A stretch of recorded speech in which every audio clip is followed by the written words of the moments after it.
Era el año 1851, y el corazón de Luisiana latía al ritmo lento y cruel de las plantaciones de algodón. El sol ardiente calcinaba la tierra, y los vastos campos se extendían como un mar blanco, sembrado con el sudor y el sufrimiento de miles de almas esclavizadas.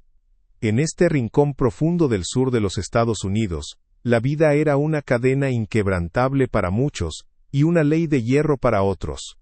La sociedad se dividía en amos y esclavos, una verdad tan inamovible como las antiguas encinas que adornaban los caminos. El aire pesado de la región no solo llevaba la humedad, sino también el silencio cómplice de una estructura social donde la palabra de un hombre blanco era absoluta, y la vida de un esclavo, apenas una sombra. Aquí, la injusticia era el pan de cada día, y la esperanza, un lujo que pocos se atrevían a soñar en voz alta, bajo el yugo de una autoridad incuestionable. En medio de esta realidad desoladora, se alzaba la figura imponente del padre Elias Thorne. A sus 48 años, Thorne era el líder espiritual de la parroquia local, y su presencia era constante en las plantaciones, donde predicaba con una elocuencia que cautivaba a todos. Su carisma era innegable, su voz, poderosa y resonante, llenaba la capilla con sermones ardientes sobre la piedad y la redención, ganándose la veneración incondicional de la comunidad blanca. Ante sus feligreses el padre Thorne era la viva imagen de la santidad, un hombre de Dios intachable, cuyo juicio moral parecía estar por encima de cualquier duda o escrutinio. Nadie sospechaba la oscuridad que habitaba en su alma, oculta tras una fachada de devoción inmaculada, lo que le otorgaba un poder inmenso. Pero esa imagen de santidad era una cruel mentira. Al caer la noche, la capilla de la plantación, que de día era el púlpito de su piedad, se transformaba en el escenario de sus crímenes más oscuros. Bajo el pretexto de ofrecer consejo espiritual, o de asignar tareas domésticas urgentes, el padre Elias Thorne atraía a jóvenes esclavas, una tras otra. Una vez a solas, su verdadera naturaleza depredadora salía a la luz. Abusaba de ellas, sin piedad, usando su poder y la posición para someterlas. Cada acto de terror era sellado con una amenaza escalofriante. Si alguna osaba revelar su secreto, no solo ella sufriría castigos severos, sino que sus familias enteras serían destrozadas, vendidas a otras plantaciones, condenadas a un destino peor que la muerte. Este ciclo de horror se perpetuaba en un silencio forzado. Elisa, con 24 años, poseía una belleza que no podía ser opacada por el sol inclemente de Luisiana, ni por las largas jornadas en los campos de algodón. Sin embargo, en sus ojos profundos y siempre alerta, se reflejaba el peso de una existencia marcada por la humillación y el terror. Desde el amanecer hasta el anochecer, cada día era una lucha por sobrevivir, cargando no solo las pesadas canastas de algodón, sino también la angustia de un miedo silencioso que se había instalado en su alma. El padre Thorne, figura venerada por su elocuencia y su carisma, era una sombra constante en la plantación, una presencia que inspiraba un respeto forzado y un terror mudo entre las jóvenes esclavas. Su mirada, que a menudo se detenía en Elisa con una intensidad inquietante, era una señal clara de que su turno tarde o temprano llegaría. Este ciclo de opresión se cernía sobre ella como una sentencia ineludible, sofocando cualquier atisbo de esperanza. Una tarde, la orden llegó de forma abrupta. Un capataz, con voz áspera, le indicó a Elisa que el padre Thorne la esperaba en la capilla, justo después de la puesta del sol, para asuntos urgentes de la casa. El corazón de Elisa se encogió al instante, un nudo de miedo helado se formó en su estómago. Ella conocía lo que esa llamada significaba, había sido testigo de las miradas vacías y el silencio roto de otras jóvenes tras sus visitas al sacerdote. La capilla, que de día resonaba con salmos y oraciones, se transformaba en escenario de horror al caer la noche, un secreto a voces que nadie osaba pronunciar. Caminó hacia allá con pasos lentos, cada uno un eco de su desesperación, sabiendo que su cuerpo no le pertenecía, sino que era una propiedad más en la vasta extensión de la plantación. La impotencia la ahogaba. Dentro de la capilla, la oscuridad era casi total, solo rota por la tenue luz de una lámpara de aceite que proyectaba sombras alargadas y grotescas. El padre Thorne la recibió con una sonrisa que no alcanzaba sus ojos, una expresión que Elisa había aprendido a temer. Sus palabras, antes tan llenas de piedad en el púlpito, ahora se tornaban en un susurro amenazante, cargado de autoridad. Le recordó su posición, su insignificancia, y la absoluta obediencia que se esperaba de ella. Luego, sin rodeos, le advirtió que cualquier intento de resistencia o de revelar lo sucedido resultaría en la venta de su madre y sus hermanos a otras plantaciones lejanas, un destino que significaba una separación eterna y un sufrimiento inimaginable. La amenaza era clara, brutal y efectiva, diseñada para aplastar cualquier atisbo de rebeldía. Elisa sintió un frío helado recorrer su espalda, un terror que superaba el miedo a su propio dolor.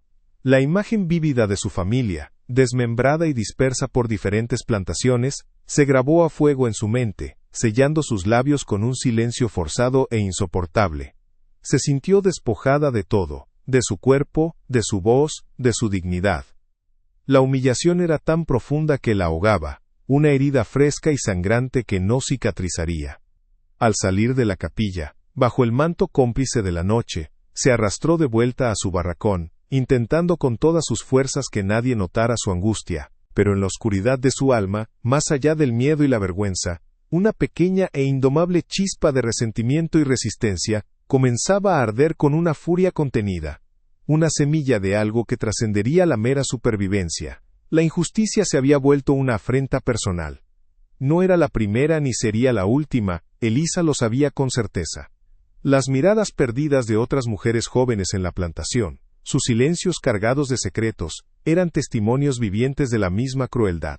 Las veía en el campo, en los barracones, en la fila para la comida, mujeres que, como ella, llevaban el peso de los crímenes del padre Thorne en sus cuerpos y almas. La aparente santidad del sacerdote era una burla cruel para todas ellas, una mentira sostenida por el terror. La injusticia no era un incidente aislado, sino un patrón arraigado, una red de abusos que atrapaba a la comunidad de esclavas. Mientras el sol se alzaba de nuevo tiñendo el cielo. Era el año 1851, y el corazón de Luisiana latía al ritmo lento y cruel de las plantaciones de algodón. El sol ardiente calcinaba la tierra, y los vastos campos se extendían como un mar blanco, sembrado con el sudor y el sufrimiento de miles de almas esclavizadas. En este rincón profundo del sur de los Estados Unidos, la vida era una cadena inquebrantable para muchos, y una ley de hierro para otros. La sociedad se dividía en amos y esclavos, una verdad tan inamovible como las antiguas encinas que adornaban los caminos. El aire pesado de la región no solo llevaba la humedad, sino también el silencio cómplice de una estructura social donde la palabra de un hombre blanco era absoluta, y la vida de un esclavo, apenas una sombra. Aquí, la injusticia era el pan de cada día, y la esperanza, un lujo que pocos se atrevían a soñar en voz alta, bajo el yugo de una autoridad incuestionable. En medio de esta realidad desoladora, se alzaba la figura imponente del padre Elias Thorne. A sus 48 años, Thorne era el líder espiritual de la parroquia local, y su presencia era constante en las plantaciones, donde predicaba con una elocuencia que cautivaba a todos. Su carisma era innegable, su voz, poderosa y resonante, llenaba la capilla con sermones ardientes sobre la piedad y la redención, ganándose la veneración incondicional de la comunidad blanca. Ante sus feligreses el padre Thorne era la viva imagen de la santidad, un hombre de Dios intachable, cuyo juicio moral parecía estar por encima de cualquier duda o escrutinio. Nadie sospechaba la oscuridad que habitaba en su alma, oculta tras una fachada de devoción inmaculada, lo que le otorgaba un poder inmenso. Pero esa imagen de santidad era una cruel mentira. Al caer la noche, la capilla de la plantación, que de día era el púlpito de su piedad, se transformaba en el escenario de sus crímenes más oscuros. Bajo el pretexto de ofrecer consejo espiritual, o de asignar tareas domésticas urgentes, el padre Elias Thorne atraía a jóvenes esclavas, una tras otra. Una vez a solas, su verdadera naturaleza depredadora salía a la luz. Abusaba de ellas, sin piedad, usando su poder y la posición para someterlas.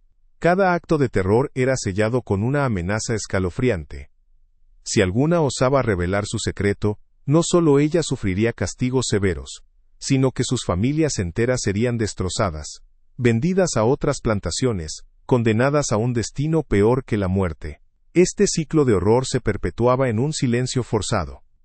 Elisa, con 24 años, poseía una belleza que no podía ser opacada por el sol inclemente de Luisiana ni por las largas jornadas en los campos de algodón. Sin embargo, en sus ojos profundos y siempre alerta, se reflejaba el peso de una existencia marcada por la humillación y el terror.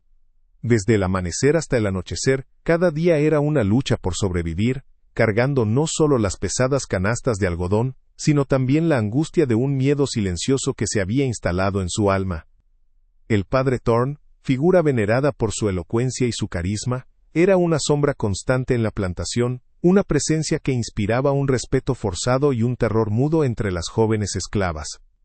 Su mirada, que a menudo se detenía en Elisa con una intensidad inquietante, era una señal clara de que su turno, tarde o temprano, llegaría. Este ciclo de opresión se cernía sobre ella como una sentencia ineludible, sofocando cualquier atisbo de esperanza. Una tarde, la orden llegó de forma abrupta. Un capataz, con voz áspera, le indicó a Elisa que el padre Thorne la esperaba en la capilla, justo después de la puesta del sol, para asuntos urgentes de la casa. El corazón de Elisa se encogió al instante, un nudo de miedo helado se formó en su estómago. Ella conocía lo que esa llamada significaba. Había sido testigo de las miradas vacías y el silencio roto de otras jóvenes tras sus visitas al sacerdote. La capilla, que de día resonaba con salmos y oraciones, se transformaba en escenario de horror al caer la noche, un secreto a voces que nadie osaba pronunciar. Caminó hacia allá con pasos lentos, cada uno un eco de su desesperación, sabiendo que su cuerpo no le pertenecía, sino que era una propiedad más en la vasta extensión de la plantación. La impotencia la ahogaba. Dentro de la capilla, la oscuridad era casi total, solo rota por la tenue luz de una lámpara de aceite que proyectaba sombras alargadas y grotescas. El padre Thorne la recibió con una sonrisa que no alcanzaba sus ojos, una expresión que Elisa había aprendido a temer. Sus palabras, antes tan llenas de piedad en el púlpito, ahora se tornaban en un susurro amenazante, cargado de autoridad. Le recordó su posición, su insignificancia, y la absoluta obediencia que se esperaba de ella. Luego, sin rodeos, le advirtió que cualquier intento de resistencia o de revelar lo sucedido resultaría en la venta de su madre y sus hermanos a otras plantaciones lejanas, un destino que significaba una separación eterna y un sufrimiento inimaginable. La amenaza era clara, brutal y efectiva, diseñada para aplastar cualquier atisbo de rebeldía. Elisa sintió un frío helado recorrer su espalda, un terror que superaba el miedo a su propio dolor. La imagen vívida de su familia, desmembrada y dispersa por diferentes plantaciones, se grabó a fuego en su mente, sellando sus labios con un silencio forzado e insoportable. Se sintió despojada de todo, de su cuerpo, de su voz, de su dignidad. La humillación era tan profunda que la ahogaba, una herida fresca y sangrante que no cicatrizaría. Al salir de la capilla, bajo el manto cómplice de la noche, se arrastró de vuelta a su barracón, intentando con todas sus fuerzas que nadie notara su angustia. Pero en la oscuridad de su alma, más allá del miedo y la vergüenza, una pequeña e indomable chispa de resentimiento y resistencia comenzaba a arder con una furia contenida, una semilla de algo que trascendería la mera supervivencia. La injusticia se había vuelto una afrenta personal. No era la primera ni sería la última, Elisa lo sabía con certeza. Las miradas perdidas de otras mujeres jóvenes en la plantación, sus silencios cargados de secretos, eran testimonios vivientes de la misma crueldad. Las veía en el campo, en los barracones, en la fila para la comida, mujeres que, como ella, llevaban el peso de los crímenes del padre Thorne en sus cuerpos y almas. La aparente santidad del sacerdote era una burla cruel para todas ellas, una mentira sostenida por el terror. La injusticia no era un incidente aislado, sino un patrón arraigado, una red de abusos que atrapaba a la comunidad de esclavas. Mientras el sol se alzaba de nuevo, tiñendo el cielo de un rosado pálido, la chispa de la resistencia en Elisa se avivaba. Si estas historias te impactan de alguna forma, no olvides suscribirte al canal, dejar tu me gusta, y comentar aquí abajo lo que opinas. Después de la noche en la capilla, la actitud del padre Thorne hacia Elisa cambió sutilmente. Su mirada, antes furtiva y depredadora, ahora llevaba un matiz de vigilancia, como si percibiera una chispa de desafío en el silencio forzado de la joven. Thorn, acostumbrado a la sumisión absoluta, no toleraba ni el más mínimo atisbo de resistencia, pues su poder se basaba en el miedo y la obediencia ciega. La semilla de resentimiento que Elisa guardaba, imperceptible para la mayoría, no pasó desapercibida para el ojo entrenado del sacerdote, quien veía en cada esclavo una propiedad cuyo espíritu debía ser doblegado y quebrantado. Consideró que era esencial reforzar su autoridad, no solo sobre Elisa, sino sobre todas las demás mujeres de la plantación, para mantener el orden de su cruel y perverso reinado. La plantación era su reino, y él, su tirano indiscutible. La sombra de su ira comenzaba a extenderse. Días después, la brutalidad de Thorn se manifestó con una frialdad calculada que heló la sangre de todos. En un acto deliberado, ordenó la venta inmediata del hermano menor de Elisa, un niño de apenas 10 años, a una plantación lejana en Mississippi. La noticia se esparció como un incendio forestal entre los barracones, llevando consigo el lamento y el pánico. No hubo explicación ni razón aparente para tal decisión, solo la orden fría y sin apelación del sacerdote. La separación de familias era una táctica común y devastadora para quebrar el espíritu de los esclavos, y Thorn la empleó con una crueldad particular, sabiendo el dolor insondable que causaría a Elisa. Este castigo no era solo para el niño sino un mensaje claro y aterrador para Elisa, y para todas las mujeres que pudieran considerar desafiarlo. El terror se apoderó de todos. Elisa sintió que el mundo entero se le venía encima con la fuerza de un huracán. La imagen de su pequeño hermano, arrancado de sus brazos con violencia, suplicando con los ojos llenos de lágrimas y extendiendo sus manitas, se clavó en lo más profundo de su alma como un puñal helado. Intentó rogar, suplicar al capataz, incluso al propio padre Thorn, arrojándose a sus pies, pero sus súplicas fueron ignoradas con una indiferencia gélida que solo el poder absoluto puede permitirse. La promesa de Thorn de destruir a su familia si ella osaba hablar, se había cumplido de la manera más cruel y despiadada posible. La desesperación la ahogaba, y una culpa insoportable la carcomía, creyendo que su propia chispa de resistencia había provocado la ira y la venganza del sacerdote. La impotencia la paralizó por completo. La venta del hermano de Elisa fue un golpe devastador y un mensaje inequívoco para todas las esclavas de la plantación. Se convirtió en una advertencia viviente, un recordatorio palpable de la absoluta crueldad de Thorn, y del peligro inminente de cualquier desafío, por mínimo que fuera. Las otras mujeres, que también habían sufrido los abusos del sacerdote en la oscuridad de la capilla, vieron sus últimas esperanzas de justicia desvanecerse en el horizonte. El miedo se intensificó hasta límites insospechados, creando un ambiente de silencio aún más denso y pesado que el aire húmedo de Luisiana. Las miradas entre ellas se volvieron más cautelosas, cargadas de una desesperanza abrumadora. Sabían que Thorn no dudaría en cumplir sus amenazas, y que sus vidas y las de sus seres queridos estaban a su completa y despiadada merced. La plantación se transformó en una prisión aún más opresiva, donde el aliento de la esperanza parecía extinguirse por completo bajo el yugo de la tiranía. Elisa se sumió en una profunda y desoladora tristeza que consumía cada fibra de su ser. Sus días en los campos de algodón se volvieron más largos y pesados que nunca, y cada fibra de la planta que recogía era un punzante recordatorio de su agonía y su pérdida. Comía menos, dormía peor, y su antes vibrante espíritu se marchitaba lentamente bajo el sol inclemente y la sombra persistente de la pena. Las risas y los cánticos que a veces se escuchaban en los barracones ya no le llegaban, como si una barrera invisible la separara del mundo. Se sentía profundamente sola, a pesar de estar rodeada de otras personas. El miedo a Thorn se mezclaba con un dolor tan profundo que le costaba respirar, ahogándola en su propia desesperación. Su belleza, aunque intacta, ahora estaba velada por la palidez y el cansancio. Se había convertido en una sombra de lo que fue, una víctima más en el vasto y cruel sistema esclavista. La vida, para ella, parecía carecer de todo sentido.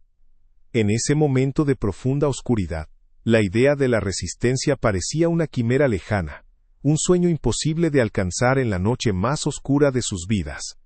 La opresión impuesta por Thorn era total, absolutamente aplastante, sin dejar espacio para la menor fisura. No existía tribunal alguno, ni ley que protegiera de verdad a una esclava en aquel rincón del sur. La palabra del hombre blanco era indiscutible, y la del sacerdote, considerada sagrada por la comunidad que lo veneraba ciegamente. Elisa y las demás mujeres se encontraban en el punto más bajo de su existencia, completamente acorraladas, sin un atisbo de esperanza en el horizonte que pudiera iluminar su camino. El sistema esclavista era una jaula de acero infranqueable, y Thorne, el carcelero que manejaba las llaves con mano férrea. Parecía que no había escapatoria, que su destino estaba sellado por la crueldad de un hombre y la indiferencia de un mundo entero. La resignación amenazaba con devorarlas a todas. La vida en la plantación continuó su curso monótono y cruel, pero para Elisa, cada día era una batalla interna contra la desesperación que amenazaba con devorarla por completo. Las mujeres se movían como sombras, susurrando el dolor de sus pérdidas y el peso de sus secretos, pero la idea de desafiar al padre Thorne había sido enterrada profundamente bajo el abrumador peso del miedo y la consecuencia de su ira. La venganza parecía un lujo inalcanzable que no podían permitirse, y la justicia, una palabra vacía en el léxico de su opresión. Sin embargo, en el silencio de los barracones, a pesar de la aparente derrota y la resignación que se cernía sobre ellas, la chispa original de resentimiento en Elisa, aunque pequeña y casi imperceptible, aún ardía, custodiada por el dolor inmenso de su hermano. Si estas historias te conmueven, no olvides suscribirte. La desolación de Elisa era profunda, un pozo sin fondo de pena y culpa. Pero, en lo más hondo de ese abismo, algo comenzó a cambiar. El dolor por su hermano, arrancado de su lado por la crueldad de Thorne, no la quebró. Al contrario, lo transformó en una determinación fría y silenciosa. Comprendió que la confrontación directa era un suicidio, una entrega a la misma bestia que los oprimía. La venganza no podía ser un acto impulsivo, sino una estrategia, un fuego que debía arder de forma oculta. Sus ojos, aunque aún cargados de tristeza, empezaron a reflejar una inteligencia aguda, una chispa de astucia que el padre Thorne, en su arrogancia, jamás podría detectar. La joven, antes solo víctima, empezaba a concebirse como algo más. Elisa comenzó entonces a observar al padre Thorne con una atención minuciosa, como nunca antes lo había hecho. Estudiaba sus movimientos, sus horarios, las palabras exactas que usaba en sus sermones para cautivar a la comunidad blanca. Notaba cómo su carisma, que tanto le servía de escudo, era en realidad el arma que usaba para mantener su dominio. También observaba a las otras esclavas, buscando en sus miradas el mismo velo de terror y humillación que ella sentía. Cada gesto de Thorne, cada interacción suya, se convertía en una pieza del rompecabezas que Elisa armaba en su mente, buscando las grietas en la imponente fachada de santidad que él construyó con tanta maestría. Con una cautela extrema, Elisa empezó a tejer los primeros hilos de su red. Sus acercamientos eran sutiles, casi invisibles, diseñados para no levantar sospechas ni en el capataz ni en el propio sacerdote. Un toque furtivo en el hombro de otra mujer mientras recogían algodón, una mirada que se prolongaba un instante más de lo normal, un suspiro compartido que trascendía el cansancio del día. Estos eran los primeros mensajes, las preguntas silenciosas lanzadas al aire, buscando una respuesta en los ojos de aquellas que, como ella, llevaban el peso de un secreto insoportable. El miedo era un muro alto, pero la necesidad de no estar sola empezaba a abrir pequeñas brechas. La primera en responder a su llamado silencioso fue una mujer llamada Sara, de edad similar a Elisa, cuyos ojos siempre parecían llevar una carga invisible. En un breve momento robado durante la cena, sus manos se tocaron al pasar un cuenco de arroz, y en ese roce, un entendimiento tácito floreció. Más tarde, en la oscuridad del barracón, susurros casi inaudibles confirmaron sus mutuos horrores. Sara había sido una de las primeras víctimas de Thorne, y su dolor era tan profundo como el de Elisa. Este pacto inicial, forjado en el silencio y el miedo, se convirtió en la primera piedra de una alianza que, aunque frágil, prometía una fuerza que ninguna de ellas había imaginado poseer. Con Sara a su lado, la tarea de expandir la red se volvió un poco menos solitaria. Juntas, identificaron a otras mujeres que habían sufrido el mismo destino, acercándose a ellas con la misma delicadeza y cautela. Cada nueva adición al grupo era un riesgo calculado pero también un refuerzo para su causa.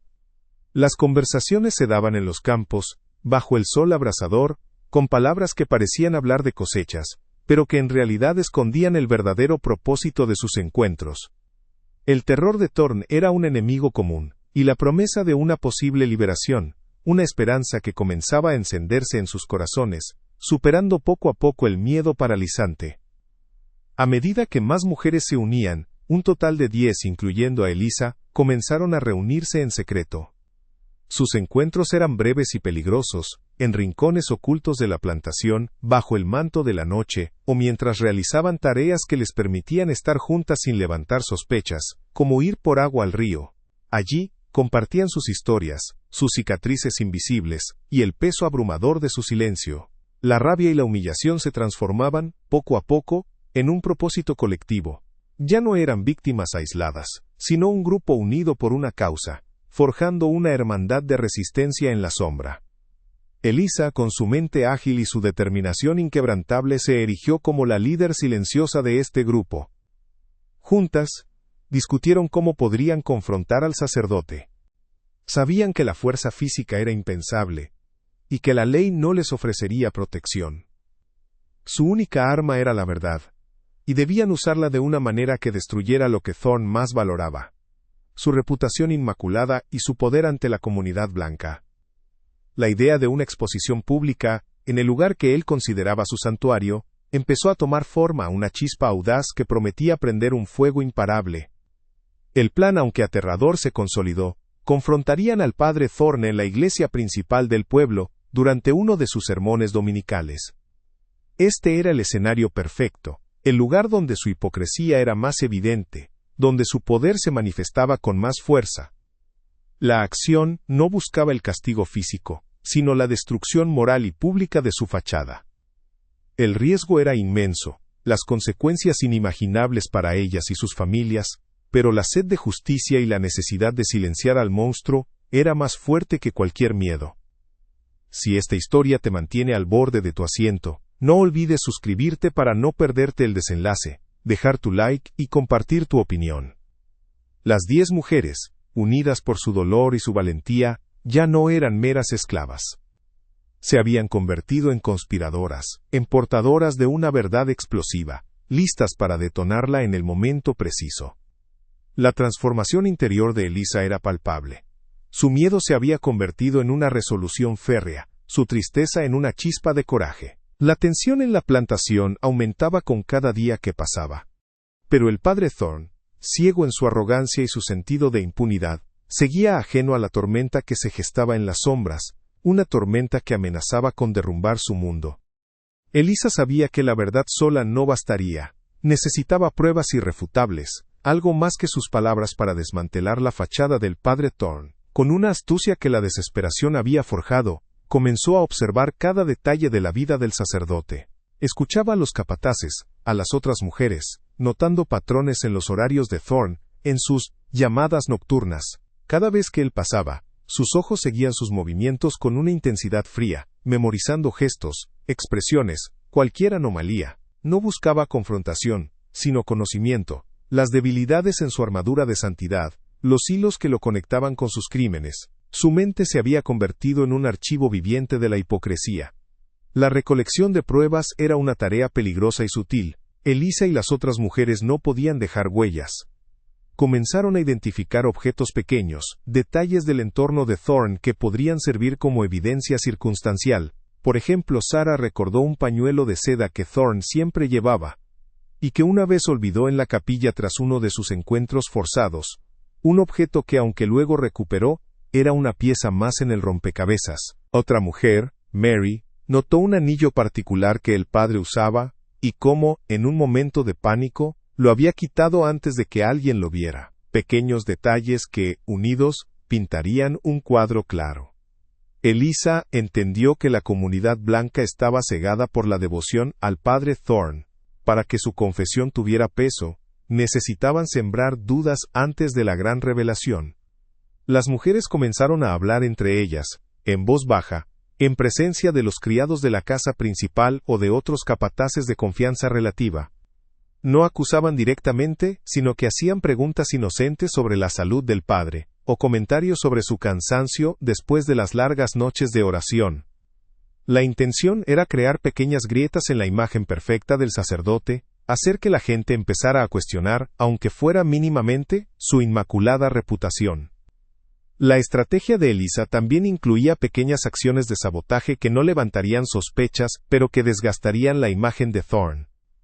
Por ejemplo, accidentalmente, se derramaba algo sobre sus ropas de sermón antes de una misa importante, forzándolo a usar vestimenta menos impoluta. O, en otra ocasión, se perdían sus notas para un discurso, lo que lo hacía dudar y tartamudear. Pequeños incidentes que, sumados, le daban un aire de descuido o de falta de concentración, minando lentamente la confianza de sus feligreses. Estos actos eran casi imperceptibles, pero contribuían a la erosión de su aura de perfección. El padre Thorne, por su parte, seguía inmerso en su propia burbuja de poder.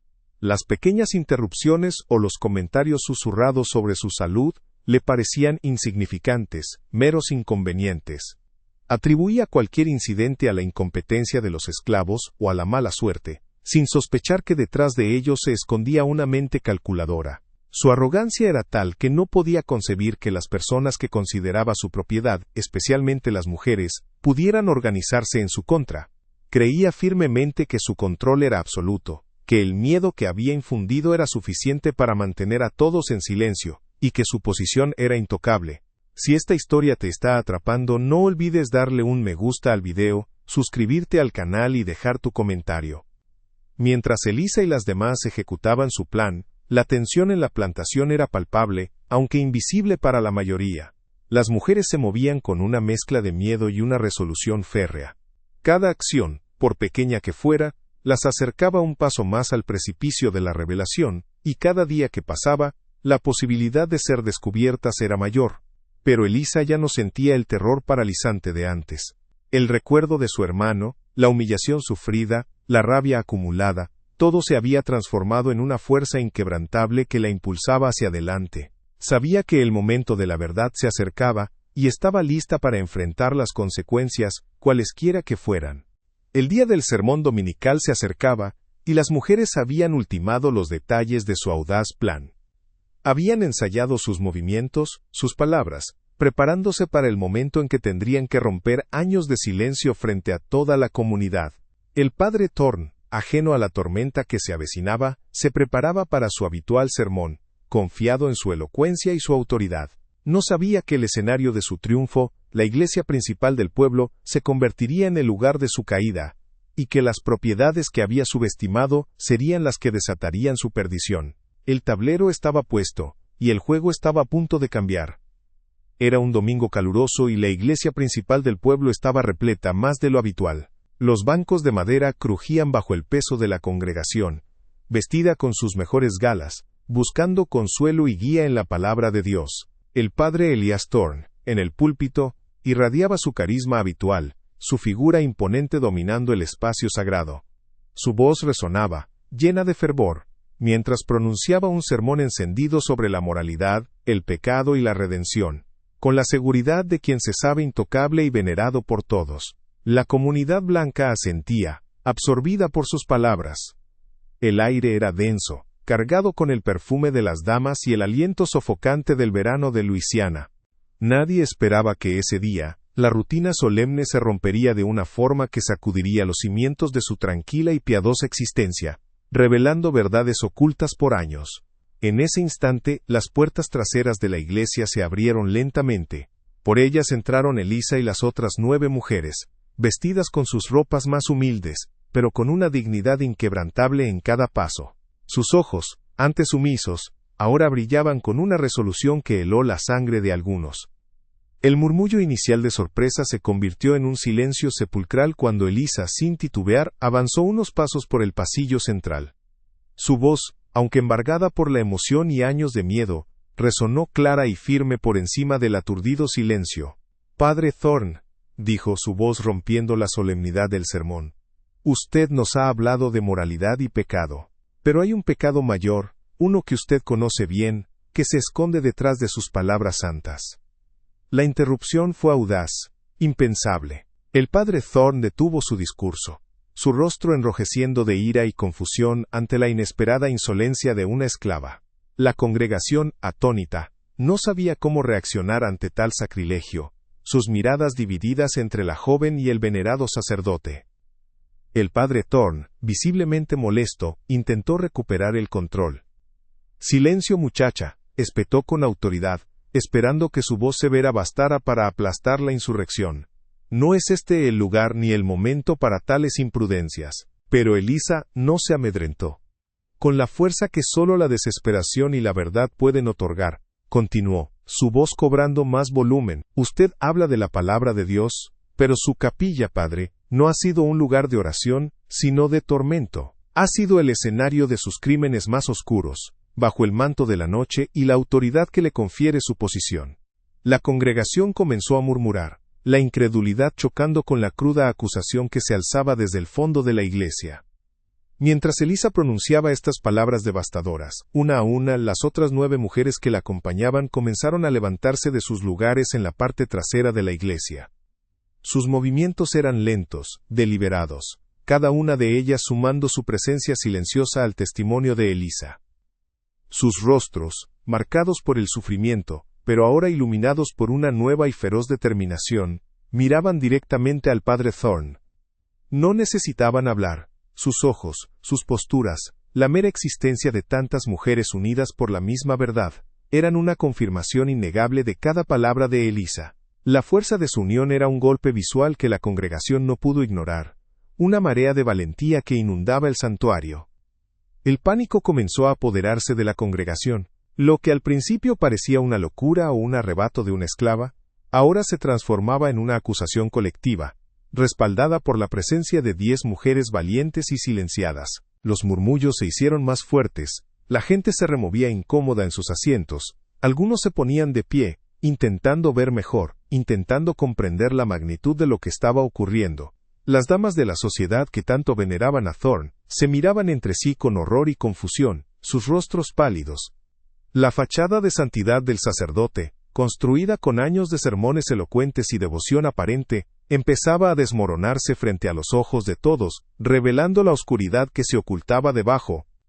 El rostro del padre Thorne, antes sereno y autoritario, se descompuso por completo. El shock inicial dio paso a una furia incontrolable. Sus ojos brillaban con un odio contenido y desesperación. Intentó gritar, «Son mentiras, calumnias de estas criaturas», pero su voz se quebró, sin la fuerza habitual.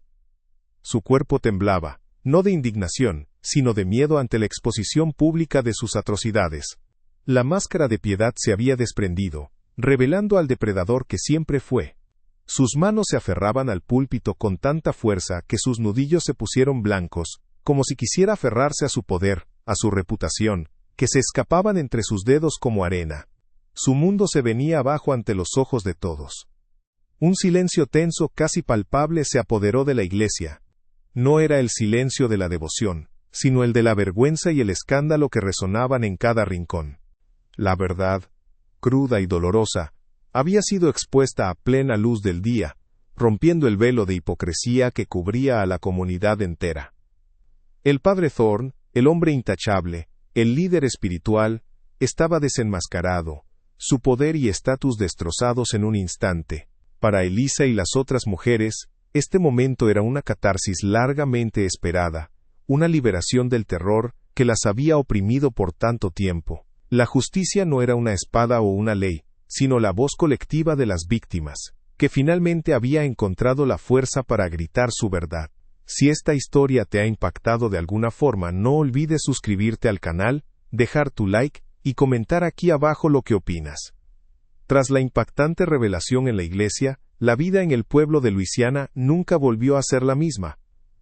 El escándalo se propagó como un incendio incontrolable, destrozando la intachable reputación del padre Elias Thorne en cuestión de horas. La comunidad blanca, antes ciega en su devoción, se vio forzada a confrontar una verdad brutal que contradecía todo lo que creían de su líder espiritual. La furia y la vergüenza se mezclaron con la incredulidad, pero las pruebas, la valentía inquebrantable de Elisa y las otras mujeres eran innegables. Thorne, despojado de su autoridad moral y social, fue desterrado de la parroquia y del pueblo en medio de un torbellino de condena pública. Su imagen de santidad se hizo añicos, revelando al monstruo que se escondía detrás del púlpito, un depredador que había manipulado la fe y el miedo para sus propios fines perversos, sin el menor remordimiento. Su caída fue total, pública y vergonzosa, un golpe que resonó en cada hogar y sembró la semilla de una reflexión incómoda.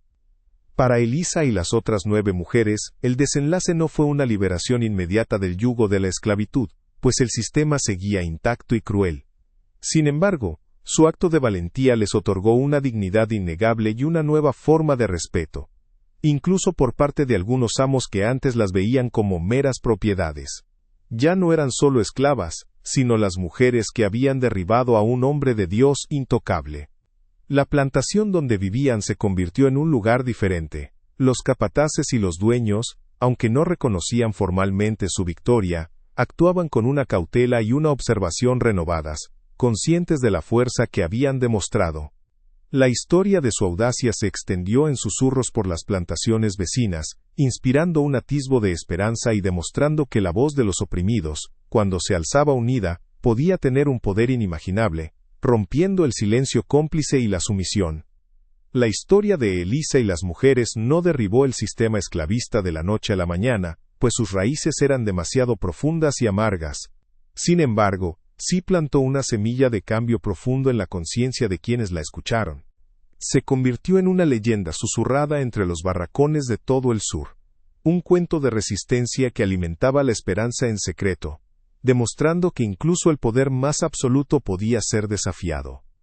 Las mujeres esclavas en particular, encontraron en su hazaña un eco de su propia fuerza, una prueba de que la unión podía, al menos, exponer la hipocresía y la crueldad de los amos.